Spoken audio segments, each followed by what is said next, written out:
Hello students. अब आज most probably the last class of electrostatics we have discussed many problems from different competitive exams, and in the end we have discussed the exercise of NCERT के बाकी सारे problems ख़त्म होने के बाद आज लगभग आखिरी के कुछ क्वेश्चंस रहेंगे जो टफ हैं। हो सकता है टाइम कम पड़ जाए but we'll try to manage, है ना। तो अब इसमें क्वेश्चन नंबर 30 ये देख लेंगे। इसमें obtain the formula for electric field due to a long thin wire of uniform linear charge density lambda. एक लॉन्ग वायर है, पॉजिटिवली चार्ज है और इसके कारण किसी एक पॉइंट पर आपको इलेक्ट्रिक फील्ड बतानी है। ये इनफाइनाइट लेंथ की जो वायर है उसके कारण electric field this we have derived using Gauss law, लेकिन इन्होंने प्रॉब्लम में क्लियरली कह दिया है कि विदाउट यूजिंग गॉस लॉ का यूज किए बिना। अब गॉस लॉ अगर यूज नहीं करना तो मतलब बेसिक्स पर जाना है। बेसिक्स पर अगर अभी हम लोग जाएं तो अभी हम लोग ये कहते हैं कि किसी पॉइंट चार्ज के कारण किसी पॉइंट चार्ज के कारण किसी पॉइंट पर इलेक्ट्रिक फील्ड अगर बतानी है तो उसका फॉर्मूला ये होता है Q/4πε0r²। ऐसा कुछ कॉन्सेप्ट यूज करेंगे। तो अब हम लोग क्या करते हैं, ये लैम्डा दिया है लीनियर चार्ज डेंसिटी, और लीनियर चार्ज डेंसिटी क्या होता है? It is charge per unit length, मतलब चार्ज अपॉन दी लेंथ। आपको अगर कोई लेंथ मालूम है, उसके ऊपर चार्ज मालूम है, तो चार्ज डिवाइडेड बाय लेंथ। या फिर अगर आपको लेंथ दी हुई है और उसके ऊपर चार्ज निकालना है तो चार्ज निकालने का ये तरीका हो सकता है लैम्डा इनटू दी लेंथ। तो अब हम लोग क्या करेंगे, इसमें गॉस लॉ अगर यूज नहीं करना है तो इस पूरे कंडक्टर को अब ये लोग बहुत छोटी पार्ट्स में डिवाइड कर देंगे। पार्ट्स इतने छोटे रहेंगे such that each can be considered as a point charge. आपने एक छोटी सी लेंथ ले ली या छोटा सा पार्ट ले लिया जिसकी लेंथ dl है, और ये यहां से l डिस्टेंस पर लाई कर रहा है। ये छोटी सी लेंथ जो dl है वो l डिस्टेंस पर लाई कर रही है। इलेक्ट्रिक फील्ड आपको इस p पॉइंट पर बताना है एट अ डिस्टेंस से। उसके लिए क्या किया, इस पूरी वायर के बहुत छोटे छोटे पार्ट्स किए, एक छोटा पार्ट लिया, charge on the small part,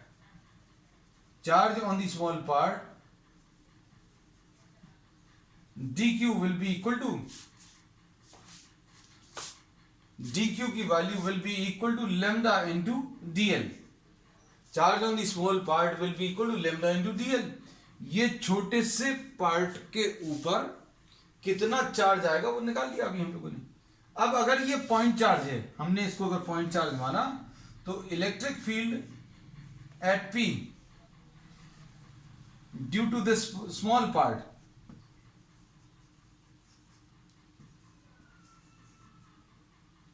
at a, इस पॉइंट को अभी हम लोग a नाम दे दे रहे हैं। इसको अभी हम लोग लिख सकते हैं electric field at point e, electric field at point p due to charge at a। इसकी वैल्यू कैसे मिलेगी? This will be equal to dq upon 4πε0 r², where r is what? The distance of this small part from this point। इस पूरे conductor के छोटे छोटे parts की, parts इतने छोटे कि हर छोटे पार्ट को आप पॉइंट चार्ज मान सकते हैं। अब इस पॉइंट चार्ज के कारण इधर पर इलेक्ट्रिक फील्ड अगर बतानी है तो इलेक्ट्रिक फील्ड की वैल्यू dq अपॉन 4πε0 r², ऐसा कुछ है। अब dq की वैल्यू अभी हम लोग मालूम है कितनी है, lambda into dl divided by what, 4πε0 r²। और इसका जो डायरेक्शन आएगा अवे फ्रॉम दी पॉजिटिव आएगा। अवे फ्रॉम दी पॉजिटिव अभी इन्हें मार्क कर लिया। अब सपोज ये जो r है इसका इसके साथ ये एंगल थीटा मार्क कर लेना। ये अगर थीटा है तो ये वाला एंगल भी थीटा आएगा। तो हम लोग क्या बोलेंगे, resolving DEPA into its components. और कंपोनेंट्स अभी हम लोग रेक्टेंगुलर कंपोनेंट्स लेते हैं, तो इसके दो कंपोनेंट्स आएंगे। यह आ जाएगा DEPA cos थीटा, और ये DEPA sin थीटा। दो कंपोनेंट्स आ गए, ये cos थीटा वाला कंपोनेंट और एक ये sin थीटा वाला कंपोनेंट। इन दो कंपोनेंट्स को जो अभी हम लोग नाम देंगे, this will be the component perpendicular to the conductor, और ये वाला component which is parallel to the conductor. हम लोगों को नेट इलेक्ट्रिक फील्ड अगर पॉइंट P पर बतानी है, तो अभी हम लोग सिर्फ components perpendicular to the conductor लेंगे। इस वाले कंपोनेंट को अभी हम लोग नेग्लेक्ट करेंगे। अब नेग्लेक्ट क्यों करेंगे, इसका रीजन अभी हम बता दे रहे हैं। Resolving DEPA into its components क्या आ गए, DEPA cos थीटा और DEPA sin theta. And net electric field जो अभी हम लोगों को बतानी है P पॉइंट पर, that will be found by adding only the cos theta components और components perpendicular to the axis. कैसे आएगा वो देखो, net electric field at P is found by adding only the components perpendicular to the conductor। यानी कौन से वाले, DEPA cos theta, सिर्फ इन्हीं को ऐड करना है। सिर्फ इन्हीं को क्यों ऐड करना है, इसके लिए अभी हम लोग क्या कर रहे हैं, we are taking another identical element. बिल्कुल ऐसे ही एक आइडेंटिकल एलिमेंट ले लिया अभी हम लोगों ने ऊपर A डैश पर। इसके कारण जो इलेक्ट्रिक फील्ड आएगी,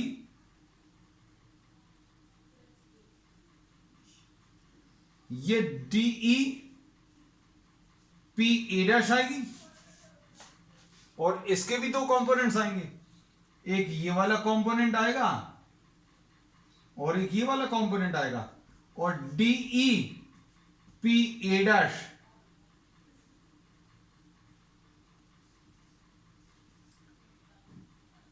साइन थीटा वाले जो कंपोनेंट्स है वो कैंसिल होंगे। मतलब अभी हमने क्या बोला, अगर कोई भी आपने एक छोटा सा एलिमेंट लिया, उसके कारण इलेक्ट्रिक फील्ड का component parallel to the conductor will be cancelled by another identical element। इसके कारण यहां पर जो इलेक्ट्रिक फील्ड आई है, उस इलेक्ट्रिक फील्ड का ये component parallel to the conductor will be cancelled by another identical element A dash, which will be creating an electric field DEPA dash, और इसका जो वर्टिकल कंपोनेंट आएगा या component parallel to the conductor आएगा, वो इस वाले को कैंसिल करेगा, और ये वाला कैंसिल नहीं होगा, ये सारे एक ही डायरेक्शन में आएंगे। तो अब हम लोगों ने क्या बोला कि net electric field at the point P is found by adding only the components perpendicular to the conductor. Reason इसका क्या है, because components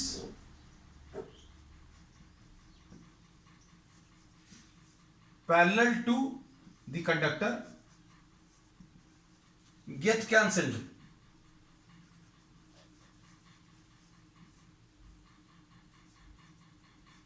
A and A dash example में अभी हमने बता दिया। अब net electric field at point P अगर अभी हम बताएं तो कितना आ जाएगा, देखो, net electric field at point P will be equal to addition of all these components. कौन से वाले कंपोनेंट्स ऐड करने, सिर्फ DEPA cos theta, DEPA cos theta, सिर्फ इनको ऐड करना है। और DEPA अपन को मालूम है कितना निकाला था अपन ने, lambda DL upon 4 pi epsilon 0 R square, ऐसा कुछ है। और cos theta is what, base upon hypotenuse A divided by R। ऐसा कुछ आएगा। अब इसमें देखना ध्यान से, इस इंटीग्रेशन को परफॉर्म करने के लिए अब हम लोग क्या कर रहे हैं देखना, इस वाले ट्राइंगल में cos थीटा ले लो, cos theta will be base upon hypotenuse a divided by r, इससे r की value a upon cos theta आ जाएगा, यानी कि r की वैल्यू a sec थीटा। एक तो ये वैल्यू आएगी, ये वाली वैल्यू यूज करेंगे यहां पर। फिर दूसरी चीज tan थीटा अगर आप ले लें तो tan थीटा कितना आएगा बेटा, देखो tan theta will be perpendicular L divided by base, L divided by A, तो L की वैल्यू कितनी, A tan थीटा आ जाएगी।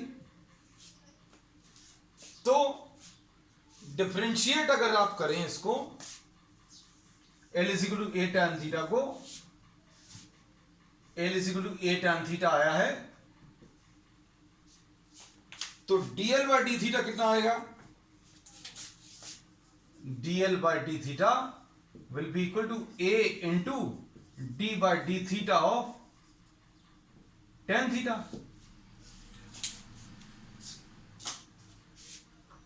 अब tan थीटा का differentiation,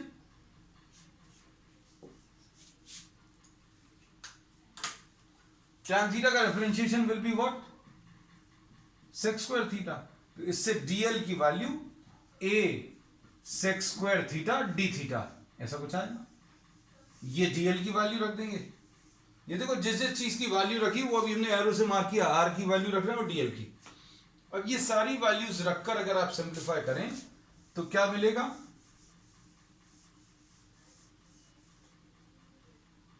electric field at point P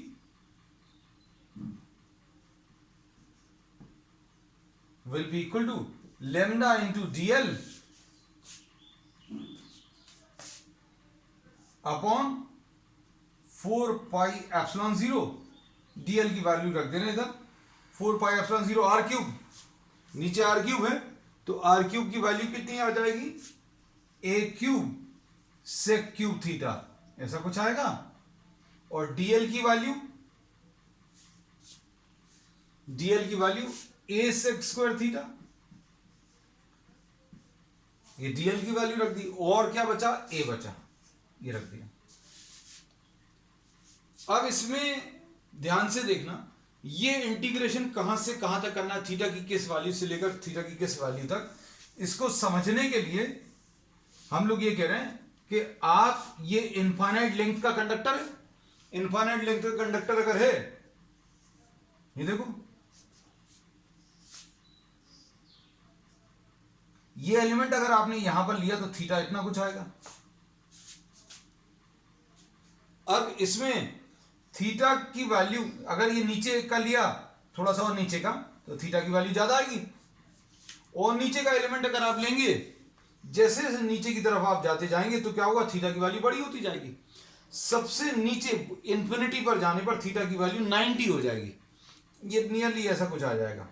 तो थीटा की वैल्यू -90 से लेकर, ऐसे ही ऊपर वाले एलिमेंट्स को देखो, ये वाला एलिमेंट इसके लिए थीटा इतना आएगा, ऊपर वाले के लिए थीटा और ज्यादा आएगा, और इन्फिनिटी पर अगर ले लें तो थीटा की वैल्यू +90। तो अब हम लोगों ने इसमें क्या बोला, ये इंटीग्रेशन कहां से कहां तक करना, थीटा की वैल्यू -90 से लेकर थीटा की वैल्यू +90 तक इंटीग्रेशन परफॉर्म कर लें। अब ये that will be the last step of the problem. अब देखना ध्यान से, ये sec स्क्वायर थीटा कैंसिल होगा तो एक sec थीटा बचेगा। उसके बाद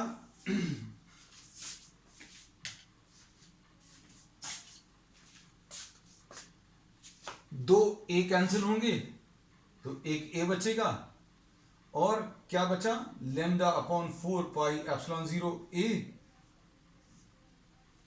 सेक थीटा बचा नीचे, जिसको ऊपर ले जाकर cos थीटा लिख सकते हैं। नीचे सेक थीटा बचा मतलब ऊपर cos थीटा आएगा, कहां से कहां तक, -90 से +90 d थीटा। cos थीटा का integration 4 pi epsilon 0 a sin theta आएगा, और साइन थीटा कहां से कहां तक, -90 से लेकर +90। अब इसके बाद साइन 90 पहले अपर वैल्यू रखेंगे, फिर लोअर वैल्यू, फिर सब्ट्रैक्ट करेंगे तो कितना आ जाएगा, λ/4πε0a आएगा। और इधर पर साइन 90 माइनस साइन ऑफ -90, ये कितना आ जाएगा, +1 और माइनस ऑफ -1 यानी +2 आ जाएगा। तो ऊपर इसमें 2 आ जाएगा, नीचे 4 है, तो final result electric field at the point P will be equal to λ/2πε0a, ऐसा कुछ आएगा। ठीक, अब इसको कंप्लीट कर लो। यही रिजल्ट आया था गॉस थ्योरम से, लेकिन गॉस थ्योरम से हार्डली ये 2-3 स्टेप्स में, 2-3-4 स्टेप्स में सॉल्व हो गया था। तो इसका डेरिवेशन अभी हम लोग प्रीवियस क्लासेस में ले चुके हैं। अब इसके नेक्स्ट प्रॉब्लम, ये आखिरी के जो प्रॉब्लम्स हैं बहुत टिपिकल हैं। आपके अगर पुराने कॉन्सेप्ट्स क्लियर नहीं हैं तो आपको थोड़ी सी दिक्कत जा सकती है। तो उसका सोल्यूशन ये है कि भाई go through these videos more number of times. आप जितनी ज़्यादा बार देखोगे उतना ज़्यादा बार अच्छे से ये चीज़ें क्लियर होंगी। और फिर भी अगर दिक्कत जाए यू कैन मैसेज भी। अब इसमें 30 के बाद we have already discuss 31st। अब क्वेश्चन नंबर 32 ले रहे हैं। 32 में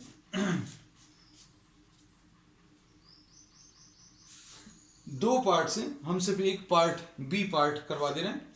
ए पार्ट उसमें अपने आप ऑब्वियसली सॉल्व हो जाएगा, है ना। Consider an arbitrary electrostatic field configuration, a small test charge is placed at a null point. इसमें एक चार्ज कॉन्फ़िगरेशन का एक एग्जांपल अभी हम लोगों ने ये ले लिया। इसमें ये प्लस क्यू है और ये प्लस क्यू है।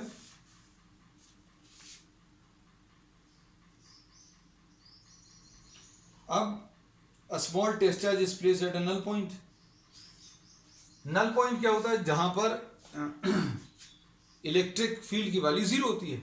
तो अभी हम लोग इसको just by inspection we can say that electric field at the point सी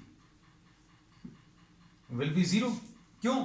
क्योंकि इसके कारण सपोज ये डिस्टेंस x है, ये वाला डिस्टेंस भी, या इसको l लिख दे रहे हैं। Suppose this distance is l, this is also l।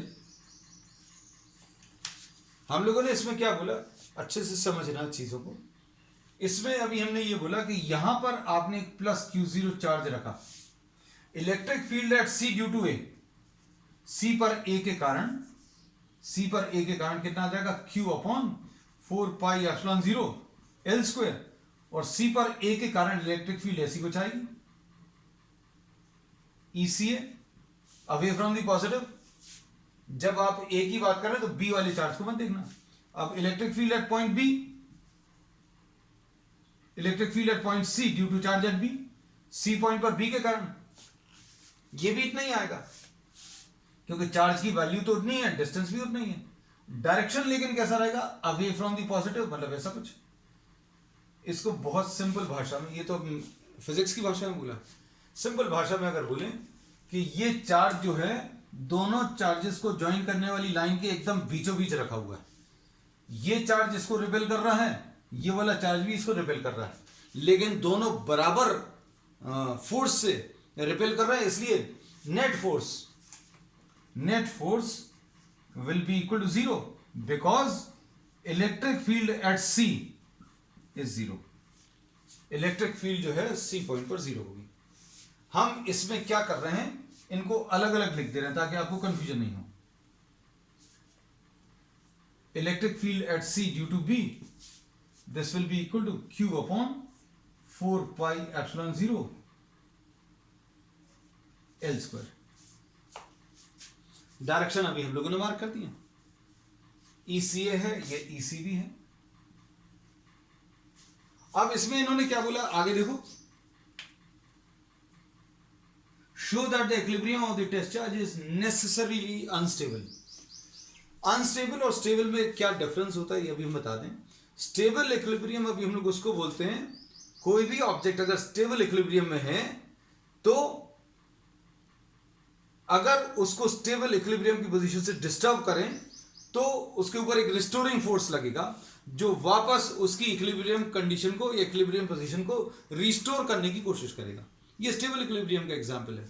जैसे स्टेबल इक्विलिब्रियम अभी हम लोग बोलते हैं, ये पेंडुलम का ये एग्जांपल स्टेबल इक्विलिब्रियम का बहुत अच्छा एग्जांपल है। अगर आप इसको इसकी जगह से डिस्टर्ब करोगे तो एक रिस्टोरिंग फोर्स काम करेगा जो वापस इसकी ओरिजिनल पोजीशन को ले जाने की कोशिश करेगा। तो यहां पर अभी हम लोगों ने ये बोला कि अगर आप इसको देखें तो ये इक्विलिब्रियम में तो है, क्योंकि ये राइट की तरफ इसको रिपेल कर रहा है, ये इसको लेफ्ट की तरफ रिपेल कर रहा है। लेकिन अगर अभी हम लोग इसको डिस्टर्ब करें इसकी इस जगह से तो क्या होगा? Suppose for example we are drawing this diagram once again, ये ए है, ये बी है, ये प्लस क्यू है, ये भी प्लस क्यू है। ये देखो ये Q0 यहां कहीं पर रखा हुआ था। अब हमने क्या किया, Q0 को यहां की तरफ डिस्टर्ब कर दिया, थोड़ा सा राइट की तरफ। तो क्या हो जाएगा? सपोज ये X डिस्टर्ब कर दिया, तो अब इन दोनों के बीच का जो डिस्टेंस है, इन दोनों के बीच का जो डिस्टेंस है Q0 और Q के बीच में जो डिस्टेंस L था, वो अब कितना आ जाएगा? Electric field at the point C dash, या फोर्स ही निकाल दे रहे हैं, force at C dash due to charge at A, ये कितना आ जाएगा? Q0 upon 4 pi epsilon 0 L plus x का होल स्क्वायर। अभी तक जो डिस्टेंस दोनों के बीच में L था, अब वो डिस्टेंस कितना? L प्लस एक्स हो गया। लेकिन इन दोनों के बीच में क्या हुआ? अब ये दोनों डिस्टेंस बराबर थे, अब आपने राइट की तरफ शिफ्ट किया तो ये वाला डिस्टेंस कम हो गया। तो force between C and B ये कितना आ जाएगा? This will B Q into Q0 upon 4 pi epsilon 0 कितना? L माइनस एक्स का होल स्क्वायर। अब ये फोर्स जो प्रीवियस पोजीशन में थे वो कैसे थे? Force Q0 upon 4 pi epsilon 0 L square, और ये वाला force Q0 upon 4 pi epsilon 0 L square, दोनों बराबर थे। अब क्या हुआ? हमने राइट की तरफ जब डिस्टर्ब किया तो कौन सा वाला फोर्स? ये वाला फोर्स डिक्रीज हो गया और ये वाला फोर्स इंक्रीज हो गया। क्यों इंक्रीज हो गया? देखो जरा ध्यान से, क्योंकि ये L था, नीचे कितना? L माइनस एक्स आ गया, मतलब डिनोमिनेटर कम हो गया। डिनोमिनेटर कम हो गया मतलब क्या हुआ? फोर्स की वैल्यू बढ़ गई। Force acting on C due to B बढ़ गया। अब ये ज्यादा फोर्स से लेफ्ट की तरफ और इसके कारण कम फोर्स से इधर की तरफ, मतलब राइट वाला फोर्स कम हो गया, लेफ्ट वाला फोर्स ज्यादा हो गया। अब इसमें राइट और लेफ्ट भी अभी हम लिख दे रहे हैं। C पर A के कारण ये राइट की तरफ है और ये लेफ्ट की तरफ है। अब क्या हुआ? लेफ्ट वाला फोर्स इंक्रीज हो गया, लेफ्ट वाला फोर्स ये इंक्रीज हो गया और राइट वाला फोर्स डिक्रीज हो गया। तो क्या होगा? एक नेट फोर्स काम करेगा जो वापस इसकी पोजीशन को रिस्टोर करने की कोशिश करेगा। तो देखने में ऐसा लगता है कि ये स्टेबल इक्विलिब्रियम है, लेकिन इसमें एक चीज और डिस्कस कर लें। देखो ध्यान से, अगर हमने ये दोनों चार्जेस, ये प्लस Q और ये प्लस Q, और ये वाला जो यहां पर लिया था वो प्लस Q0,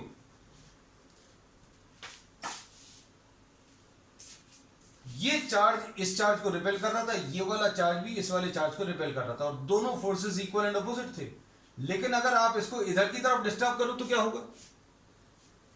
इधर की तरफ अगर आप डिस्टर्ब करोगे तो ये पॉजिटिव चार्ज अब ऐसा कुछ रिपेल करेगा, ये वाला पॉजिटिव चार्ज ऐसा कुछ रिपेल करेगा। मतलब अगर आपने इसको ऊपर की तरफ डिस्टर्ब किया तो ये दोनों फोर्सेस जो इक्वल एंड अपोजिट थे अब वो ऐसे कुछ लगेंगे, और इनका रिजल्टेंट जो है, इन दोनों फोर्सेस का रिजल्टेंट ऊपर की तरफ आएगा। ऐसा भी हम लोग पैरेललोग्राम लॉ से कह सकते हैं। मतलब क्या होगा? अब ये भी इसको पुश कर रहा है, ये भी इसको पुश कर रहा है, दोनों ऊपर की तरफ पुश कर रहे हैं, मतलब कुल मिलाकर इसके ऊपर जो रिजल्टेंट लगेगा वो ऊपर की तरफ लगेगा। तो अगर आपने इसको इस डायरेक्शन में डिस्टर्ब किया तो ये डिस्टर्बेंस बढ़ता चला जाएगा। Therefore this is what unstable equilibrium. Unstable equilibrium किसको बोलते हैं कि अगर आप ऑब्जेक्ट को उसकी इक्विलिब्रियम पोजीशन से डिस्टर्ब करें तो वो डिस्टरबेंस जो है बढ़ता चला जाए। तो अगर आपने इसको इस पोजीशन से डिस्टर्ब किया तो क्या होगा, एक रिजल्टेंट फोर्स लगेगा जो इसका डिस्टरबेंस ऊपर की तरफ बढ़ाता चला जाएगा। ठीक, तो इसमें बहुत सारी चीजें कॉन्सेप्चुअली क्लियर हुई होंगी, हमें ऐसा लगता है। एक बार फिर से इसको कर देखना। Next question number 33। Question number 33 पढ़कर देख लो क्या दिया हुआ है। क्वेश्चन नंबर 33 में एक इलेक्ट्रिक फील्ड दी है।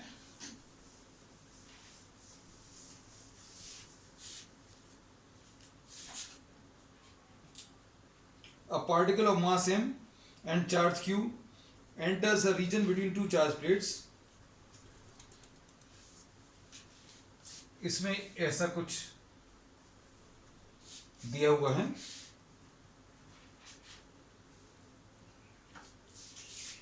ये माइनस चार्ज है इसके ऊपर, ये पॉजिटिवली चार्ज प्लेट है, और यहां पर क्या किया, एक Q charge, negative Q charge,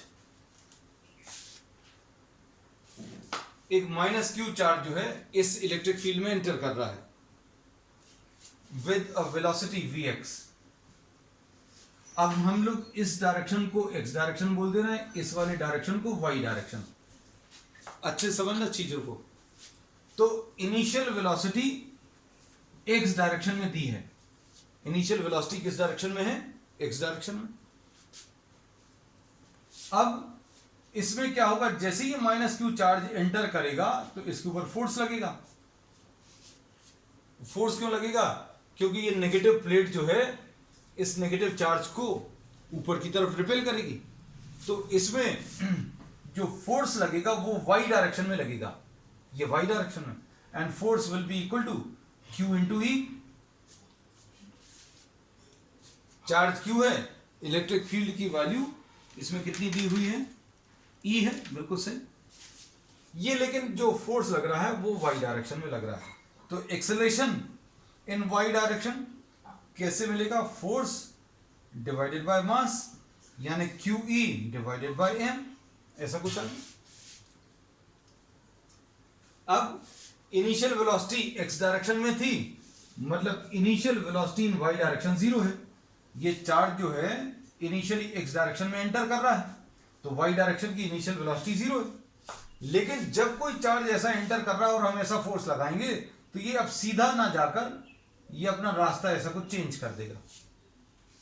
और ये रास्ता किसके कारण चेंज कर रहा है, क्योंकि इसके ऊपर y डायरेक्शन में एक्सेलरेशन काम कर रहा है। तो acceleration acting in y direction ये QE by m है। There is no acceleration along the x direction. इस डायरेक्शन में कोई एक्सेलरेशन दिया भी नहीं है प्रॉब्लम में। और क्या दिया हुआ है, ये डिस्टेंस जो ट्रेवल्ड है x डायरेक्शन का, ये डिस्टेंस x डायरेक्शन का क्यों बोला, क्योंकि ये वाले डायरेक्शन को x बोला है। तो distance travelled in x direction l है। तो ये सारी चीजें जो है, ये डेटा है जो प्रॉब्लम में आपको दिया हुआ है। लगभग ये नहीं दिया था, ये अभी हमने निकाल लिया। ये इनडायरेक्टली दिया हुआ था क्योंकि this is moving along the x direction, ऐसा कुछ दिया हुआ है। अब देखो आगे हम लोग क्या कर सकते हैं इसमें, ये इक्वेशन लगा दो, Sx is equal to uxt plus half axt square, एक तो ये लगा दो, और sy is equal to uyt plus half ayt square. s is equal to ut plus half at square लगाया, कहां कहां पर लगाया, x डायरेक्शन में और y डायरेक्शन में। अब x डायरेक्शन में अगर आप देखो तो x डायरेक्शन का डिस्टेंस l है,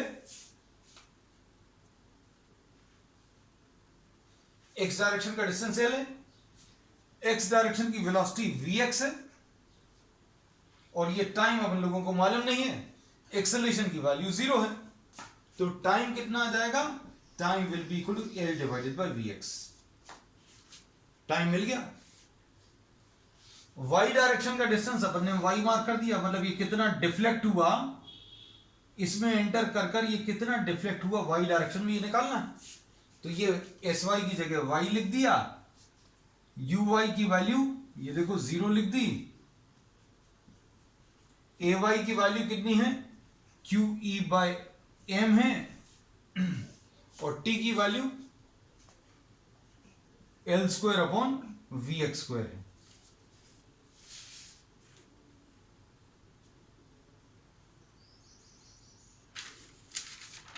अब इसमें क्या प्रूव करना था, डिफ्लेक्शन ही निकालना था। क्यू ई एल स्क्वायर आ तो क्या, Q E L square upon 2 M V X square, हमें लगा कुछ और भी है।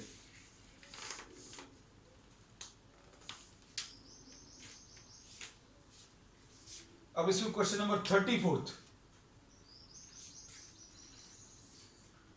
34th में क्या दिया हुआ देखो, ये इसी पर बेस्ड है। इसमें Vx की वैल्यू दी हुई है, Vx की वैल्यू कितनी दी है, 2 इंटू 10⁶, 2 इंटू 10⁶ मीटर्स पर सेकेंड। और क्या दिया है, इलेक्ट्रिक फील्ड, इलेक्ट्रिक फील्ड कितना दिया है, इलेक्ट्रिक फील्ड इज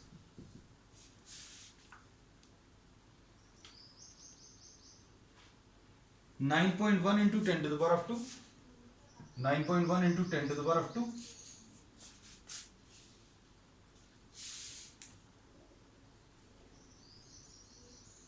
न्यूटन पर कूलम। उसके बाद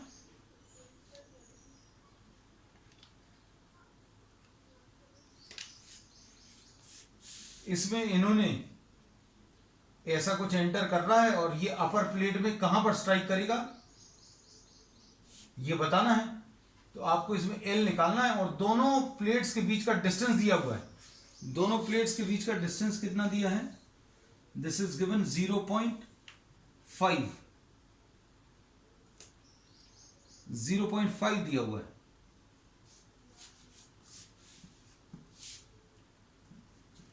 .5 सेंटीमीटर है।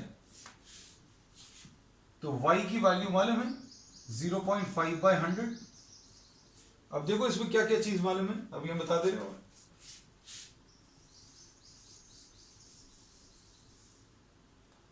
चार्ज, और चूंकि ये इलेक्ट्रॉन है तो इलेक्ट्रॉन में चार्ज की वैल्यू 1.6 इंटू 10⁻⁻19 ये यूज हो जाएगा। इलेक्ट्रिक फील्ड आपको मालूम है, एल कैलकुलेट करना है, L is to be calculated, M 9.1 into 10⁻31 और वी एक्स की